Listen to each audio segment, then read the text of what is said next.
The next day he went forth along the shoreline, where the ice and the land met together. Those who saw him go noted that he carried his bow with a goodly supply of bone-barbed arrows, and that across his shoulder was his father's big hunting spear. And there was laughter and much talk at the event. It was an unprecedented occurrence. Never did boys of his tender age go forth to hunt, much less to hunt alone. Also were there shaking of heads and prophetic mutterings, and the women looked pityingly at Audioekniga, and her face was grave and sad. "He will be back ere long," they said cheeringly. "Let him go, it will teach him a lesson," the hunters said. "And he will come back shortly, and he will be meek and soft of speech in the days to follow." But a day passed, and a second, and on the third a wild gale blew, and there was no Keesh. Audioekniga tore her hair and put soot of the seal oil on her face in token of her grief. And the women assailed the men with bitter words, in that they had mistreated the boy and sent him to his death.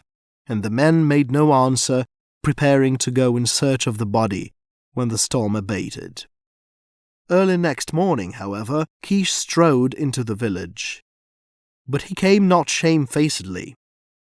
Across his shoulders he bore a burden of fresh-killed meat, and there was importance in his step and arrogance in his speech. "Go, ye men, with the dogs and sledges, and take my trail for the better part of a day's travel," he said. "There is much meat on the ice, a she-bear, and 2 half-grown cubs." Audioekniga was overcome with joy, but he received her demonstrations in manlike fashion, saying, "Come, Audioekniga, let us eat, and after that I shall sleep, for I am weary."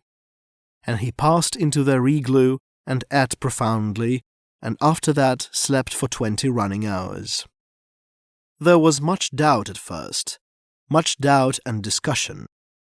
The killing of a polar bear is very dangerous, but thrice dangerous is it, and 3 times thrice, to kill a mother bear with her cubs.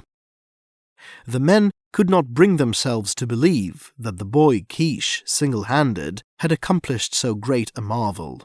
But the women spoke of the fresh-killed meat he had brought on his back, and this was an overwhelming argument against their unbelief. So they finally departed, grumbling greatly that in all probability, if the thing were so, he had neglected to cut up the carcasses.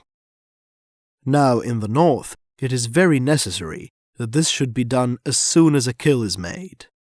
If not, the meat freezes so solidly as to turn the edge of the sharpest knife, and a 300-pound bear frozen stiff is no easy thing to put upon a sled and haul over the rough ice. But arrived at the spot, they found not only the kill, which they had doubted, but that Keesh had quartered the beasts in true hunter fashion and removed the entrails.